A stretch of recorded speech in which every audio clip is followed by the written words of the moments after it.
Welcome to Metabolic Matters Podcast, where we embark on conversations with thought leaders, disruptors, change agents, and passionate souls. Together, we'll delve into what truly matters to them. And you'll learn how to metabolize this newfound wisdom so you can transform your own metabolic health. Now let's meet today's guest. With cancer expected to affect half of us in our lifetime, and now the leading cause of morbidity and mortality worldwide, I am constantly on a mission to seek a glimmer of hope on how best to prevent and manage this pervasive disease. Over the last decade or so, revolutionary tools in the realms of diagnosis, treatment, monitoring, and prevention have emerged. These non-invasive solutions offer a paradigm shift, circumventing the traditional invasiveness associated with cancer care, and thereby promising less discomfort, reduced risk, and improved patient outcomes. Advancements in medical technology and research have given rise to a diverse array of non-invasive techniques that contribute to various facets of the cancer continuum, from early detection through sophisticated imaging modalities to personalized treatment regimens that spare patients from burdens of invasive procedures. The landscape of non-invasive cancer solutions is expanding rapidly. Furthermore, these innovations extend beyond the treatment phase, offering non-invasive methods for continuous monitoring of cancer progression and the development of preventive strategies based on individual risk profiles. Today's discussion delves into the multifaceted utility of non-invasive cancer solutions, exploring their role in revolutionary cancer care. We'll dissect a few of the technological breakthroughs, clinical implications, and ethical considerations around these approaches. It is my honor to introduce to all of you a man with a distinguished career and profound commitment to advancing the field. Dr. Datta is the chief scientist at Datta Cancer Genetics and has become synonymous with the pioneering efforts in liquid biopsy applications. As we delve into the discussion on liquid biopsy in the cancer space, Dr. Vineet Datta's insights promise to unravel the nuances of this transformative technology. His research, publications, and contributions to the field position him as a thought leader, providing a bridge between cutting-edge scientific discoveries and their real-world implications for patients grappling with cancer. Join us. I know you'll be inspired and impressed with what's on the horizon in cancer care.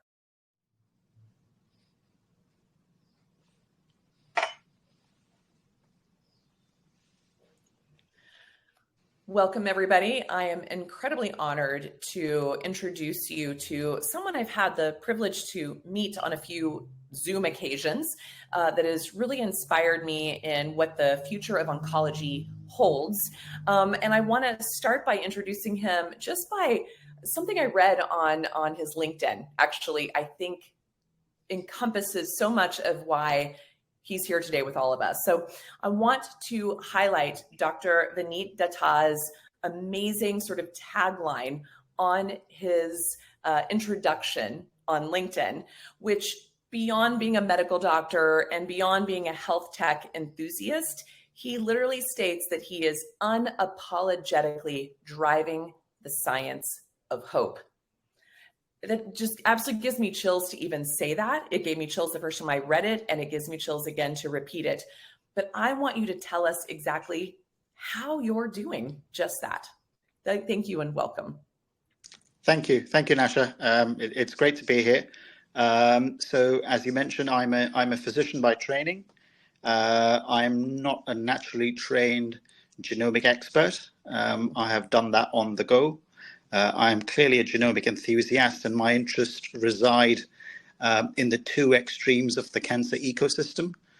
Clearly, one is looking at earlier detection, which can hopefully lead to superior, better outcomes. And the other is the stage of the mid-late stage cancer, especially dealing with refractory, relapsing, difficult cancers. And that currently is clearly a challenge for majority of the patient community. And how can we use smart genomics to tackle that not just using genomics, but I think smartly integrating a plethora of various different scientific subsets that are now coming to the forefront, and how do we use that, working in close association with experts like yourselves, the clinical community, patients and caregivers, with the end outcome clearly to look at better outcomes. So how did you come? Because you were, I mean, you've got a really impressive resume, which will have been introduced before our conversation started today. But you really moved from a very kind of clinical environment into sort of a consultant environment. How did you become the genomics enthusiast that you are today? I think a lot of that was brought about by the ecosystem. I've largely been trained in the UK, but a lot of my roots are based in Southeast Asia, especially in India. And we've clearly seen in various parts of the world how late diagnosis leads to a serious challenge with regards to adverse outcomes, not just from the standpoint of adverse outcomes for the patient, the family, the caregivers, but also from a financial impact that has. So a lot of my interest largely evolved in terms of seeing how best we could think out of the box, create an ecosystem that could help us explore from a research, academia, and a clinical forefront what options, opportunities could be used in a safe, credible, and ethical manner to provide patients with options beyond what's currently available today. And I think having been with the group now for the last 8 years, I've found this to be a perfect ecosystem which allows us to do exactly that, which is to think out of the box and explore options for patients across various different subsets of cancers. Again, the ecosystem is huge. I'm clearly not going to say we are looking at tackling most, but we have clearly identified hotspots and areas of concern. And clearly looking at this late stage cancer space is clearly one of them. And over the last few years, we've done a lot of work, which is all largely focused on original research work that is now translated into offering clinical solutions that can help clinicians explore various therapeutic options for patients who are today struggling with treatment. My gosh, I love that you've repeated this word several times throughout these last few minutes, which is the concept of ecosystem. This really lands very true in our community. We're very much terrain centric. We want to understand just as much as why and how the cancer expresses versus just the what is the cancer itself. And one of the things that you and I are going to unpack a little bit today, and hopefully in more detail over the coming year, is just tackling the complex ecosystem of cancer. And one thing I'd like to just sort of set us up in the discussion is that increasingly, I personally am finding as a clinician that we seem to continue to be asking the wrong questions in the oncology space. And that we've sort of spent the last, since 1914, really classifying cancer as just simply a genetic disease with a single target and a single treatment approach. And not to say that genetics don't have a major role here, but I'm not certain if they're the whole enchilada or if we're approaching them in the way we should be. And so, for instance, for me, when I look at the hallmarks of cancer, a lot of our listeners know about this. What is always striking to me and what I'm curious about, and will then allow you to dive in and tell us your interpretation or thoughts about the complexity of cancer, is, well, what makes those hallmarks express to begin with? That's where I feel like I spend my time and my curiosity and my energy in studying. And so with that, I would love to hear from you sort of what you think the origins of cancer are, from your opinion, your experience, what contributes to the expression or suppression of some of these genetics and epigenetics and ecosystem factors that are giving rise to the cancer space.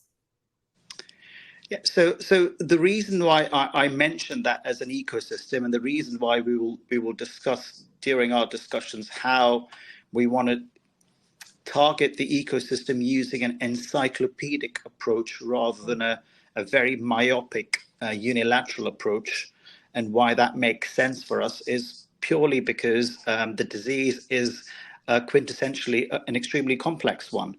And over the last few years, we've seen major technological advances. And I think we're in a position today, the reason why we are discussing these complexities and how those different hallmarks have an adverse and potentially a beneficial impact for the patient is because we are now able to identify these different layers of biological elements that contribute to the cancer development.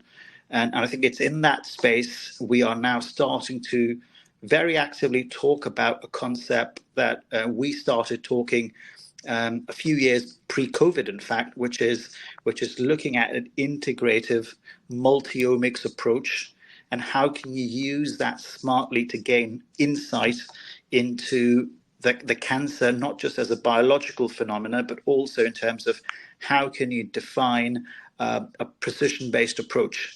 No two cancers are going to be the same, so there's no ways in which we would want to look at bucketing them in a similar format and a system in that space. So when we are talking about the abnormal proliferation of these cells, cells which are ignoring the body's signal to stop, when they're multiplying significantly within the system, they're crowding out and then they're being shed into the bloodstream to look at a spread within the system.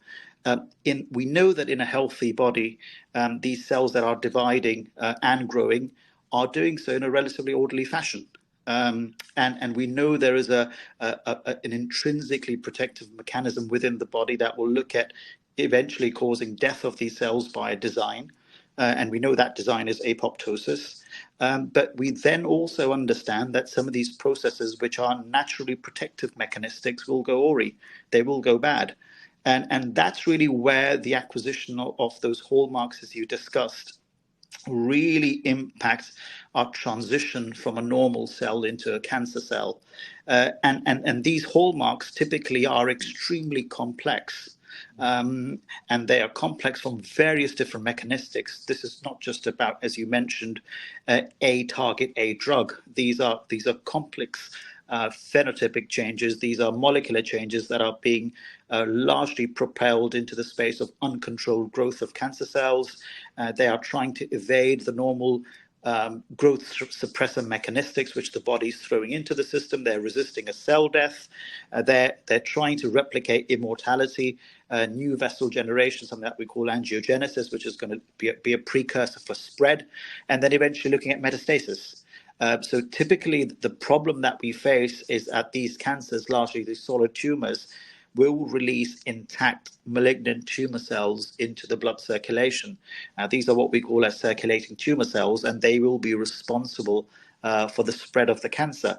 And as these cells originate from the cancer, we do now have not just innovative, but largely various different technologies that will determine and detect various different fragments of these cancers, whether they're tumor cells or whether they're nuclear fragments. And a large number of very, very intelligent groups are evaluating them from various different perspectives of clinical utility. I think what's important is also to understand, because the biology is complex, if you are able to determine mechanistics that help view the complex biology, not just from a single window, but from multiple windows. So things that we discuss, for example, expression profiles of markers, then they help us to look at determining much, much more information. Now, all of that information may not be useful from a theranostic standpoint, but there clearly could be information that we will identify. And we also need to be extremely mindful that the current techniques that we are using, when we use a very esoteric approach, it does not benefit majority of cancer patients.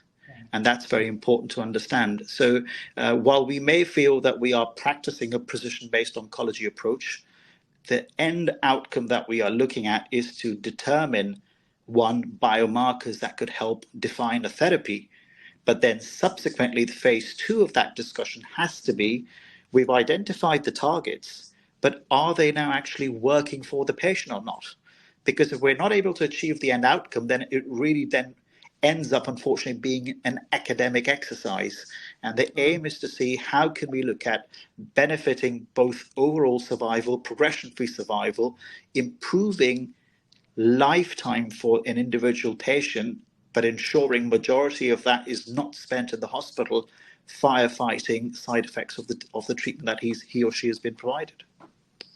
Wow, you first of all, so many juicy nuggets. And again, this is my world. I think I've been studying this for a long time, and through this, so a lot of people, this might be new concepts. So I want to give a little like chronology to this.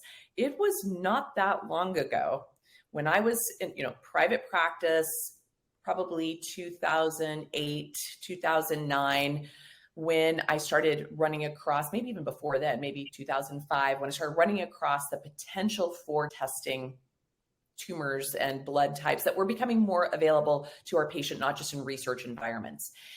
In the beginning, they were very much poo-pooed, even disregarded. I mean, I remember all the way up till 2013 that clinicians and researchers were saying that there were no such things as cancer stem cells or circulating tumor cells. Do you remember that? That was a decade ago, right? And so that was this place where I would come out talking about how we could be testing for these things. And yet people are like, well, how can you test for something that doesn't exist? It is now a decade later. Fast forward, almost every major academic institution runs some form of this evaluation. We'll talk about that here in a moment. But what I'm also seeing are two things. One of them, I really appreciated that you brought up the concept that sometimes this just becomes an academic exercise, that there's a lot of information, but it's not actionable. So it might be interesting, but it's not actually changing outcomes. So that's one piece of this. The other piece is that we actually do have some very validated, actionable information, and yet we're not doing anything with it in those big academic institutions. So I will see patients who come and get this beautiful report of tissue assays, and it's like somebody looks at it and goes, yep, that's interesting. Let's go over here and still do standard of line care, first, second, third, fourth, whatever, until the failure. And then they look at incorporating the knowledge gleaned from these from this actionable data. So I would love, wherever you feel like touching on those 3 points of just sort of the history that not too long ago, we didn't even think this existed, right? Didn't believe in it, that there's a lot of just sort of intellectualizing of this. And then there's a lot of just, there's good actionable data, but we're not doing anything with it. Can you speak to those points? I pretty much reside in your boat when, 2016, 17, we were talking about the concept of multiomics and looking beyond the DNA in terms of an element of sequencing a cancer. Majority of clinicians who I spoke to did come back and say, not in my lifetime. And just look at where we are 10 years down the road. And I think what's happened in the ecosystem is that I think some of the initial successes of what's been achieved by using genomics is clearly propelling this into the next phase of the fact there's an acknowledgement now that maybe we don't know enough. And just the fact that we've practiced cancer in a particular way, there clearly have to be other elements of ways to tackle various different elements of the cancer biology until we are better equipped in terms of understanding what those challenges are, which we will clearly discuss today, is also to try and evaluate how can we try and overcome some of them. So I've been poo-pooed as well. That's fine. It's in a space where I'm relatively thick-skinned. And when you're on a mission which is upstream, I think it's on an ecosystem where you're dealing with a domain which is clearly imperfect, and the aim is to try and make that imperfect ecosystem less imperfect. And that, in my view, is a positive progression in that process. So when we talk about things like, for example, as you mentioned, sequencing, again, sequencing today has become a standard of care for majority of cancers, especially for inherited genomes. So, for example, looking at germline, there's clearly very, very good data which looks at various hereditary cancers, so the hereditary breast ovarian cancer syndromes and other elements. And clearly there are now various different offerings available at various institutes that provide us information And that information can be used in a variety of ways. It can be used for diagnostics, it can be used for prognosis, we can use that for treatment selection using various different biomarkers.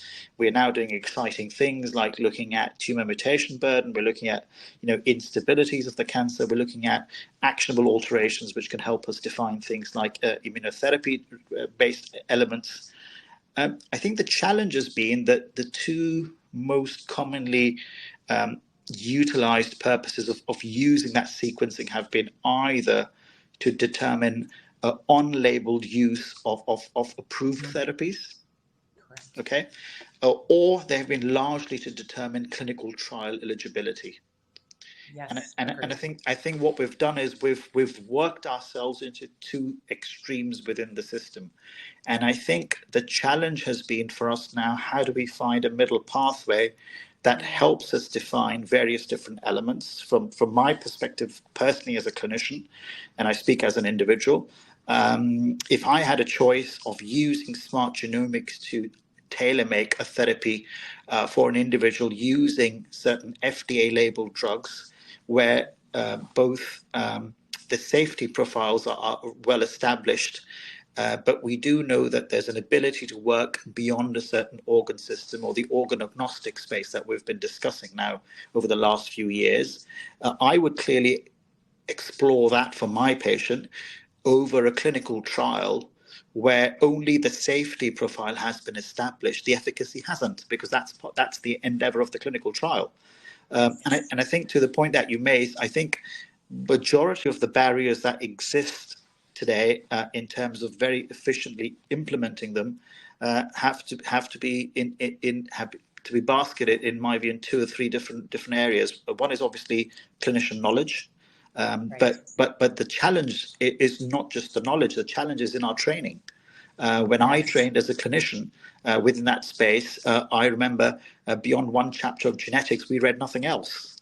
And that's how we've been brought up. The fact that I continue to read every day, every week, every month, every year, is because of my interest. And it's part by default because this is what I do. It's also out of my interest. So I think as you look at building in training mechanistics, you build greater confidence in terms of utility of those different tests. I think the other element of that is also how do you smartly interface genomics into the clinical workflow? How do you build it into the clinical pathway? How do you build it into your EHR system? How do you look at utilizing them into a format that can then be used from a clinician standpoint? The fact that we've got limited clinician time, it also warrants us to use smartly molecular science with experts like, for example, counselors. Those who have much more information, have time to speak to an individual about not just potential benefits of a genetic test, but also what can be the limitations of that test. So you provide a credible and a balanced opinion to an individual patient before he or she decides to go ahead and do that test. So I think there are those different elements that come into play as part of that ecosystem. And I'm sure as we discuss really why some of these cancers are difficult to treat, we'll understand more and more as to why you can't bucket them into just one box.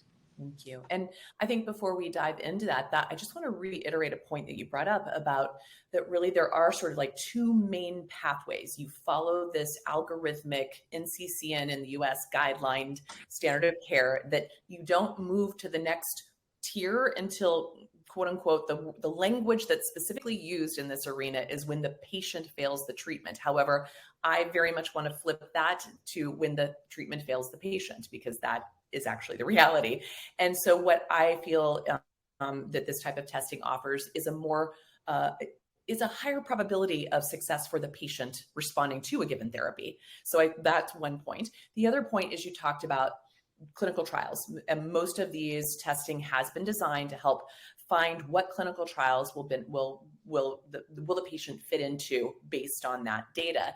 And I really love that you brought up this point, because I'm going to be very generalistic, but I want the lay person to understand what clinical trials mean. And it's not across the board 100%, but it's a pretty good generalization that a phase 1 clinical trial is simply a safety profile. It's just to make sure that this drug will not kill you outright. I'm being very blunt, but that's the reality. A phase 2 is when we move into what is the maximum tolerated dose to get a clinical response. Like where can we do? Where's that edge of too much, not enough, and is it actually starting to make a little wave into response in that patient? Phase 3 is when we actually are looking for progression-free survival, overall survival, an actual response to the therapy. That's well before it enters into, hey, now it's available to you as a consumer outside of a clinical research model that has a lot of tight parameters around it and is not very accessible by most. So I want to point that out, because also the average time it takes to go from that phase 1, and even prior to, by the time the IRB is accepted and everything goes through, to the time it lands in our ability to use this as a clinician with our patients, is what they call the 17-year gap. It's a real thing. It takes up an enormous amount of time and money to get that out there. And at the end of the day, I can't recall off the top of my head, you might know how many drugs actually don't even make it to a phase 2, a phase 3, or into the mainstream. So a lot of patients might land in trials that never even see the light of day, and may not even themselves see the light of day after a short period of time. And so I feel like what this space in the last decade is starting to offer is, as you put it, a science of hope. We are starting to look at things in a different way. And so that segues nicely into the number of patients that come to myself or my colleagues and to your colleagues who have stopped responding to those first algorithmic treatments, are now progressing wildly. And now we're what they literally call in standard of care, throwing them on palliative therapy alone with no expectation of cure. So I would really like to understand what does make a difficult cancer? Where does the utility of this type of testing come to play with those late stage non-responsive refractory cancer types? Take us on that journey. Okay, so clearly there are benefits of how you create a guidance system, because you need to create a system so that when you've got majority of cross-border clinical practice, you need to define certain governance metrics, and I get that. I think what's important for us to understand is that when we're dealing with the complexity of what we're talking about, the greater we understand about some of these cohorts, and largely I'm focusing on this mid to late stage space where we've got these refractory, relapsing, certain cancers that will do far worse, that will be much more difficult to treat. Typically, we know outcomes for brain tumors, for glioblastomas, for pancreas, for triple negative breasts. We know where the challenges reside, sarcomas, some of the hematobiliary cancers. So from that perspective, it's almost looking at an ecosystem where to tailor make a precision-based therapy, every patient is a clinical trial. Wow, beautiful. And that's the analogy I work with within the ecosystem.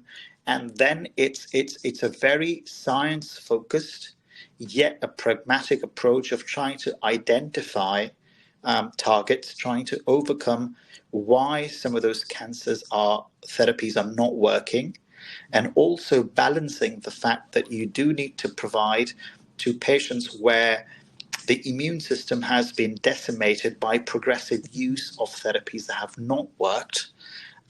How do you then bring about an incremental benefit for those individuals, and trying to balance that off with a relative preservation of quality of life? And that's an extremely tight rope to work in. And we know from increasing data that's coming through as to why targeting cancer stem cells, as you mentioned, are difficult. We also understand in much more clarity now, thanks to genomics, why those drug resistance properties of those cells make them immune to subsequent therapies. We also understand that only a handful of mutations will be identified in patients, and within that ecosystem, our knowledge is limited to now, or not having explored various epigenetic mechanistics that are in play within the ecosystem, and how can we use some of them which are both initiating and propagating tumorigenesis. So that brings into the complexity of the fact that different cancers will behave differently. What we haven't touched about, very, very important, heterogeneity. I was so waiting for you. Yes, thank you. And the element of the fact that within the ecosystem, why is it that the same treatment doesn't have the same effect across a cancer ecosystem space, even if the organ systems are similar? And when within that, the mutations of each cell are completely different to another, they impact the vulnerability of those cells. And therefore, the heterogeneity that we see across the different ecosystems align that they will not all respond to the same treatment, even if they are boxed in a certain subset. And that makes then cancer cure a difficult stage to work in. I think the other element is the challenge is late detection. It's varied across different geographies. Again, a large amount has to do with effective screening strategies. We know they're limited to certain organ systems, but we know for a fact that cancer detection later stage, clearly an association with reduction of survival.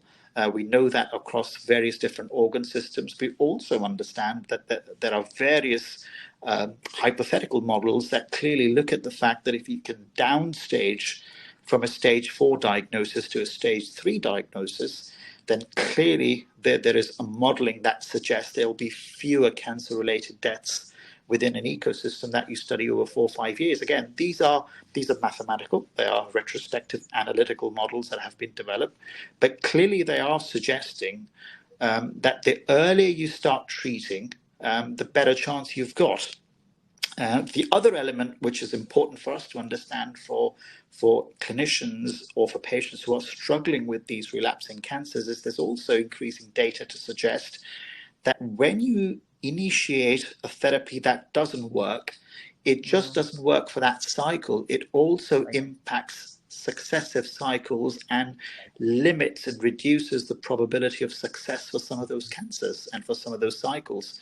So the important thing for us to really understand in terms of a critical question is how does a cancer cell survive? How does it have the ability to grow into a distant environment? And clearly, successfully founding a colony for metastasis is the detrimental impact in that process. And within that, the reason why some of these cancers are coming back, whether it's after initial treatment or whether it's after surgery, is either because the initial treatment did not get rid of all the cancer that was there within the system. Some of those cells have survived and have spread and have started to grow in different elements of that space. Or if a surgery did take place, some of those cells have been left behind. And we have what we're dealing with is a micrometastasis, and those cells are evolving. And we touched upon the point of heterogeneity. And the complexity there is the fact that if you've got within a tumor different elements of cancer that's growing and dividing, and they've got different pathways, or there are not within the same organ but different organ systems, it is possible that you may treat one part of the cancer using a driver mutation and a drug that is extremely successful, but that mutation may not be the driver in a subsequent area. And that's the reason why that cancer gets left behind. And then it becomes almost near impossible to track all these multiple complexities, because when you look at a follow-up through, for example, a liquid biopsy, where we're using a blood sample and looking at identifying these smart DNA and RNA and cell-based activities, we'll see that those changes have taken place. Some of them have been brought about by the treatments we've induced, and others have been brought about naturally by the cancer or the interface between the cancer and the immune system. So the bottom line is, whichever nugget that you pick up, there's an enormous amount of complexity in that structure, and we've got to acknowledge that we don't know everything in that space. So the more we look at driving those data points to those clinicians to go back and say, well, look, there's much more out there, and it's beyond even just looking at the approach of therapy and treatment. What we haven't discussed at all, which we certainly will before we sign off, is how do you build in preventive healthcare measures into that space? Because they are impacting not just screening but treatment. So what are we eating? How are we exercising? What are the toxins from the environment? What are our lifestyle toxins that we're imbibing into the system? They all have an impact in terms of not just how do we prevent, but how do we also modulate the cancer for those patients who are struggling with those treatment options? Whew. It's like drop the mic there, because you covered so many topics, and this is precisely what it is that we look at in the Metabolic Training Institute of Health, what our clinicians in our network, Metabolic Approach to Cancer Network, are trained in evaluating for, to all the things you just spoke to.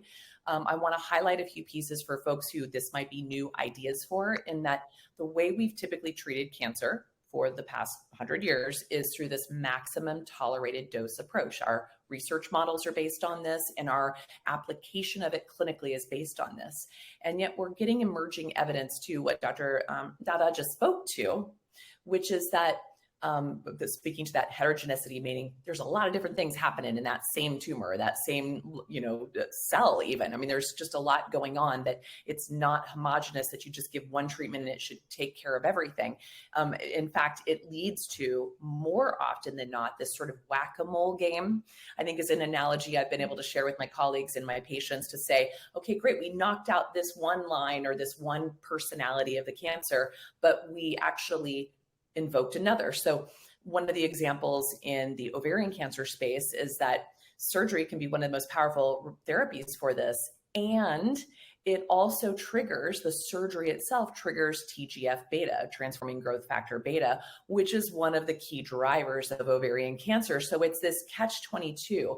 And what I feel is coming from the work that you do and so many others like you in this field is that it's giving us an opportunity up front to see a few targets simultaneously in parallel, to gently nudge at and kind of give a guardrail to how those cells could respond to whatever treatment you're giving it, to make them more responsive to whatever treatment is ideally chosen, but to also anticipate some of the secondary implications of those treatments.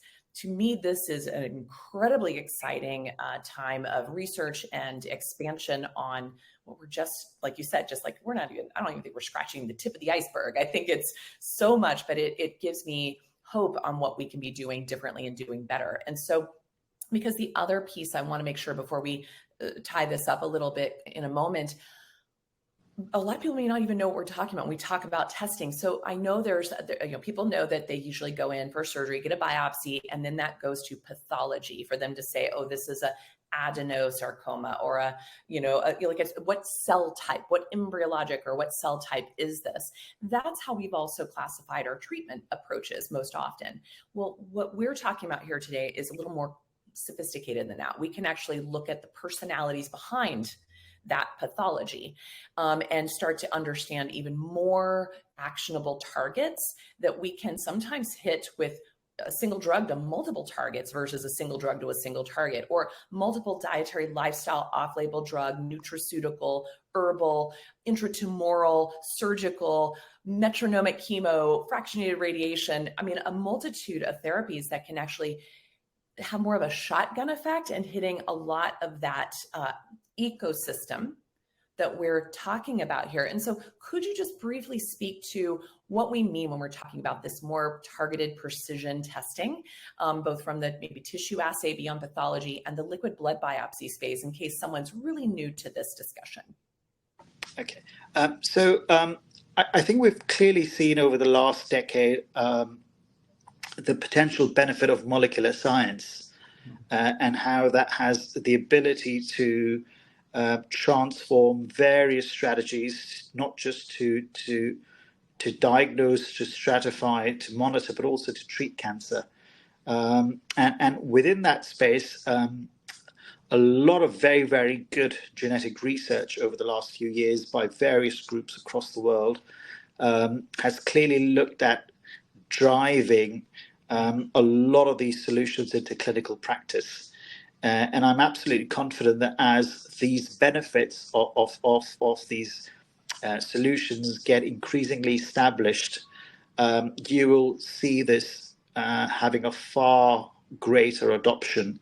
And then will come the challenge of how do we make sure this is accessible to the patient cohorts, and at what price, and the value we perceive as part of that outcome. So when we talk about sequencing, when we talk about genetic sequencing, largely what we've done so far is either focus on a certain specified group of genes, which are parts of the coding part of the system, or they are part of the what we call as the exome, or they're looking at sequencing the entire genome. Now, the choice of how we decide what approach we want to take is clearly dependent on a number of different things. So what is the end application of what we want to achieve? Is this purely a research activity? And we want to learn more, and as we get more data in the coming years, we'll be able to go back to that data because we've done a wider sequencing? Or are we clearly saying we want to look at a very narrow targeted approach to identify various different biomarkers that may have an impact in terms of looking at various drugs, as an example? Clearly, the targeted panels are what are being increasingly used today. They are being used because they help us provide, a greater depth. They also help us provide actionable data that we can use, genetic mutations and fusions. They help us with providing us relevant data in a much quicker turnaround and at an acceptable cost. We also need to understand that cost is also coming down as we establish greater utility tools within the ecosystem.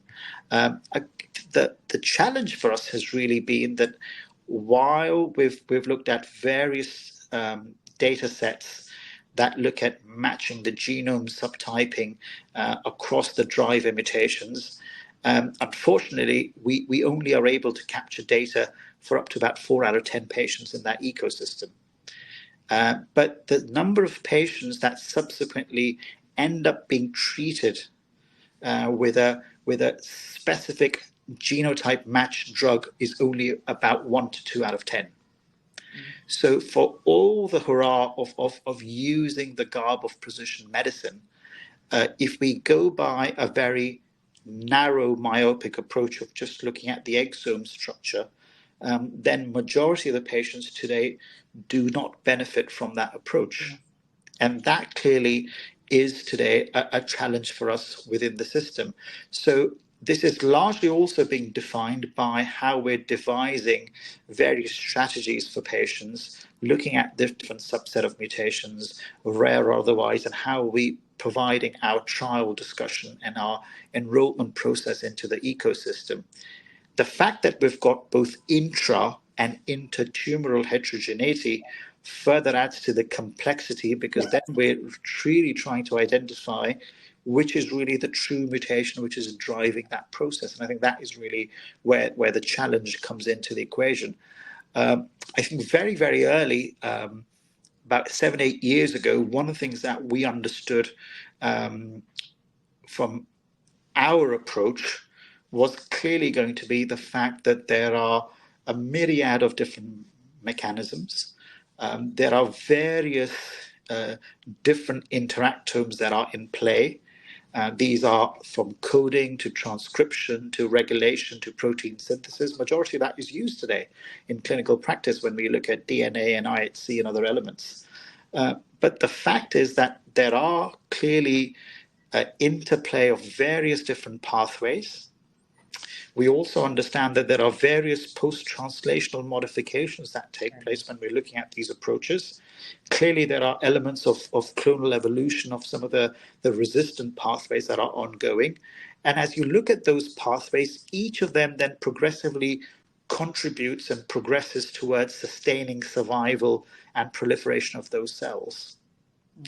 And with that complexity that's brought into the equation, to oversimplify this to say, oh, a single layer approach is going to work for the patient, then from my perspective doesn't work. And that's really how we conceptualized what I call as the ETA, which is the encyclopedic tumor approach. So you're trying to capture and conceptualize data from multi-layered tumor interactomes. So this includes your DNA, your RNA, your pharmacogenetics. How are you trying to combine a drug with high efficacy and tolerable side effects?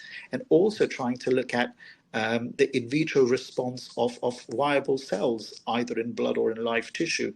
So that then brings into equation this multi-omic approach, and using that as a strategy to achieve a tandem blockade across multiple signaling pathways, in my view, is a viable strategy to use. And that's a strategy that we've used very, very effectively over the last 7-8 years. And I will certainly share with you some really exciting data that we presented at ESMO a few weeks back in Madrid, where we've now got real life experience of how we have benefited patients both from a progression-free survival as well as ensuring stability of disease in extremely heavily pretreated patients. And I think they are the most complex to deal with.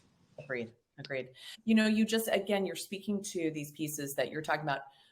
Historically, we could only look just into the tumor and recognizing that wasn't enough information. You guys are taking it beyond that, as well into what's in circulation, which can often have a very different personality. I see this happen all the time, where a patient will change over time, and that's very, very common. It's way more common than we give it credit for. And then in my world, we look a little bit deeper at the actual microenvironment of which the tumor took root, or those cells in circulation might create a new colony elsewhere. So we as integrated providers look at that part to be as inhospitable to new colonization as possible.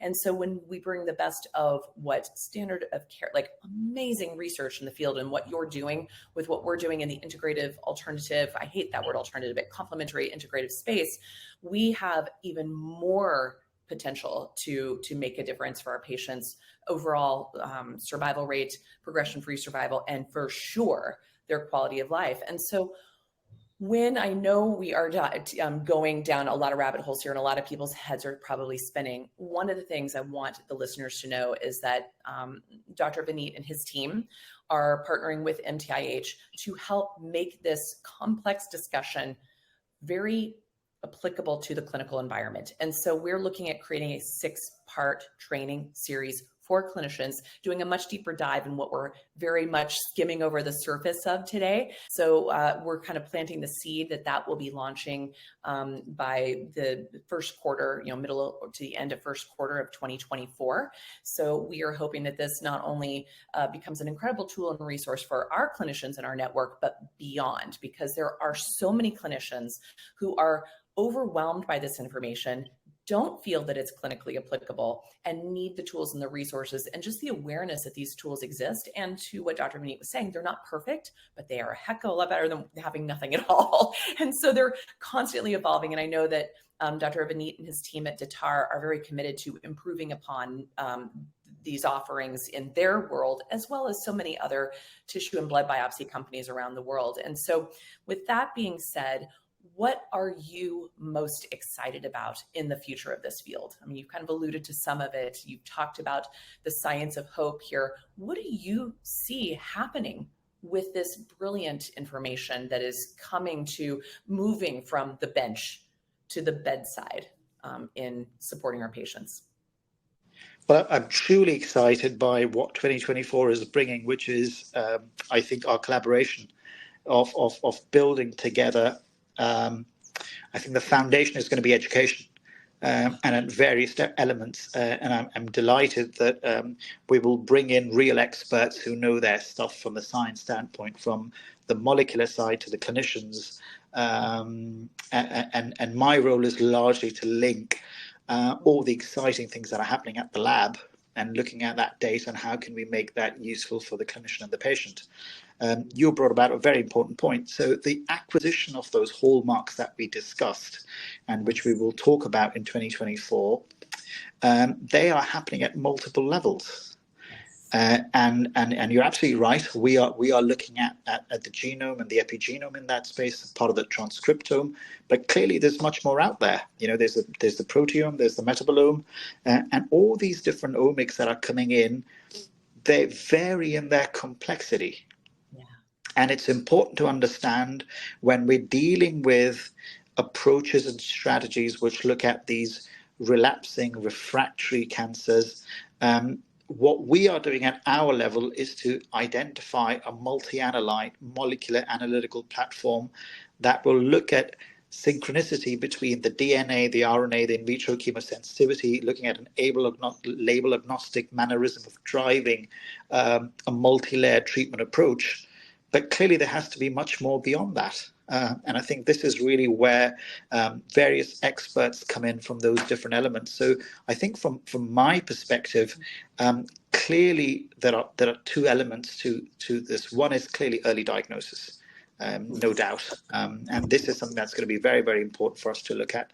But I think the trends are really now looking at these advancements in biomedicine where the shift from the one-size-fits-all approach to a truly tailored approach, I think is really the way to go within the ecosystem. Clearly, our data has shown that when you look at exploring those difficult and relapsing cancers, and you start looking at those unexplored vulnerabilities of the cancer, it is possible to obtain a durable objective response. It is possible to look at a disease control. It is possible to look at in a certain subset population how you define treatment benefits within that space. You're right, the system isn't perfect. There's clearly room for improvement within the ecosystem, but I think it's also for us to now understand how can we use the latest scientific advances, genomics and beyond, and how can we improve access, and how can we start having more training, less unsupervised genetic tests available within the system, which are not understood clearly that well. But the important thing is really for us to understand that there are multiple factors in play at the cancer level. And they will have an impact not just on our strategies for screening, but also on our strategies for treatment. And as we discuss this, what we've seen in some of the recent data that we presented at ESMO, it is possible to look at using some of these smart strategies that help us look at defining a personalized approach that looks at a multi-analyte approach for solid organ cancers. And it is possible to obtain stable disease, improvement in progression-free survival, providing they're smartly utilized within certain subgroups. And to the point that I made earlier, where I'm buoyant by this integrative approach, because it is just not about screening. It's about our healthy eating. It's about regular vaccination. It's about avoiding some of the toxins like tobacco and alcohol. And what else are there in terms of the interface of the environment with our genome? And they are critical strategies, not just in cancer prevention, but we also need to understand they have hugely detrimental effects on cancer itself. So while you're being treated, you also need to look at what are you eating? How are you living your lifestyle? What are clearly impediments within the ecosystem that will adversely impact your outcome? And we clearly know there is now pockets of really exciting data that's coming through, which is starting to evaluate what else can you do beyond just the modern medicine, the surgery and the radiation that you can bring about to have a sustained outcome improvement within the system. And that, I think, is clearly what excites me. So the fact that there's an unknown out there is something which is very exciting for us. And clearly that propels us to do much, much more in terms of our journey. So Nasha, your and my work has just begun. I agree. I feel like we are just getting warmed up. And so just for the listeners to know, I've had the distinct privilege of seeing some of the data that Dr. Vineet's team at Datta have put out there on patients that are patients who, as he described, these very difficult to treat patients who've had multiple experiences with therapies that just were not effective for them, or things just are not quite as robust as we'd hope to be from standard of care alone in the lines of therapy. I've gotten to witness firsthand, and patients have gotten to experience firsthand, how much this can change progression-free survival, overall survival, and quality of life. And when we bring both those worlds together, as Dr. Vineet just mentioned, of weaving in what I do well, which is the terrain support, and my colleagues do well, we have something really quite spectacular. And so for me, the future looks like every single patient. Someday I would really like for everybody to have the ability to screen for early diagnostics early on, because that ultimately, prevention is truly the only cure for cancer.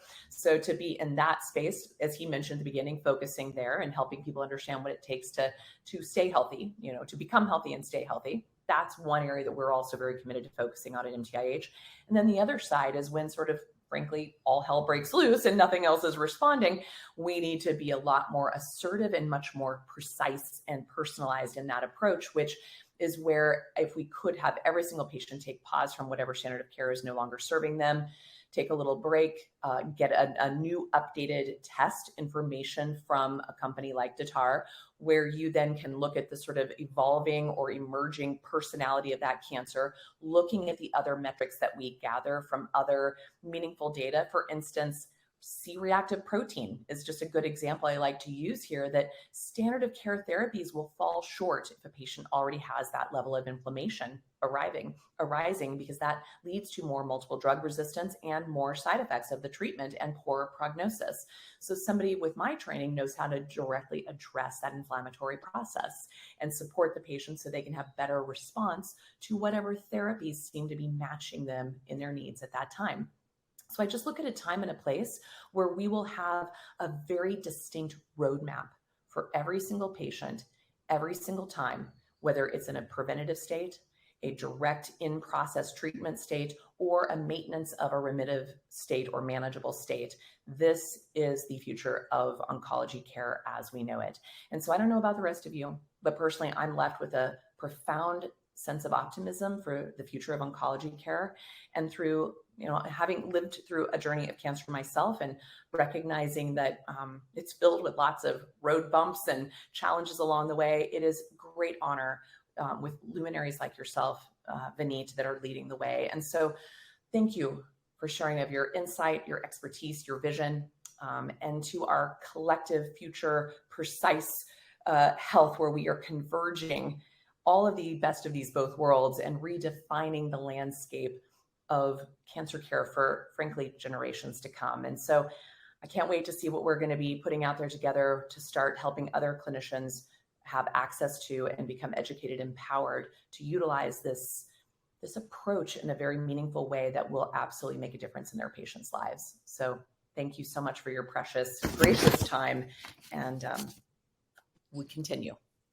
Absolute pleasure. Thank you for having me. And I look forward to doing a deeper dive into our sessions early next year. So we keep at it. Education is the key for all stakeholders, including ourselves. Agreed. Thank you, Doc. Thank you very much. Are you a healthcare practitioner feeling increasingly alienated in a system that seems to have lost touch with its heart? Do you find yourself yearning to reconnect with the essence of why you entered this field to begin with, to truly help people? If so, I invite you to consider a path that will rekindle your passion for medicine. Our Metabolic Approach to Cancer Master Course, starting February 7th, offers not just an education, but a heartwarming journey back to the roots of why you chose this profession. born from my own journey as a teenager, grappling with a cancer diagnosis and navigating a failing medical system. It is a testament to the power of transformation and the human spirit. We will dive deep into a patient-first methodology, blending standard of care with naturopathic and complementary therapies, all while focusing on true healing and prevention.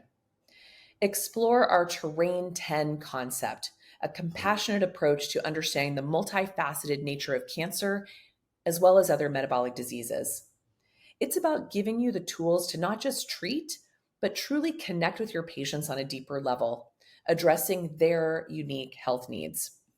By joining this course, you won't just gain knowledge, you'll reclaim the joy and fulfillment of being a practitioner. You'll be part of a community that values patient-centric care, underpinned by the latest research and ethical practices.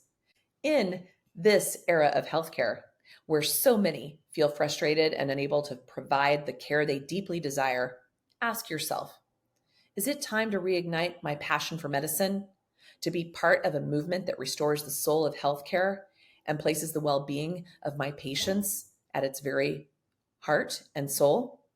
If these questions touch a chord with you, please join us. Enroll today at matc.terrain.network. That's M as in Mary, atc.terrain, TERRAIN.network, NETWORK.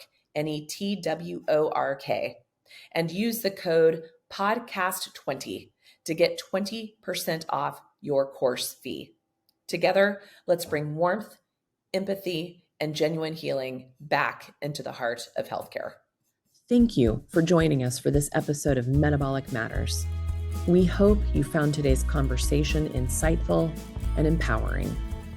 As we wrap up today's episode, we want to take a moment to acknowledge the incredible team and supporters who make this podcast possible. First, we'd like to thank our production team, Alex Sanchez, Cindy Kennedy, Jessica Gilman, and Lynn Hughes, for their hard work behind the scenes. Our theme song was written by Julie Newmark and performed by Whiskey Flower. And finally, we want to thank you, our listeners, for tuning in and being a part of the Metabolic Matters community. Do you want to learn more? Please visit our website, metabolicmatters.org, and you can follow us on Instagram. If you liked this episode, please leave us a review and share it with your friends and family. And if you want to help support our mission, spreading awareness and knowledge about metabolic health, reach out. We'd love you to join with us. Also, don't forget to subscribe to our channel and hit the notification bell to stay updated on upcoming episodes. We have so much exciting content coming your way. Until next time, stay curious, stay empowered, and remember, your metabolic health matters.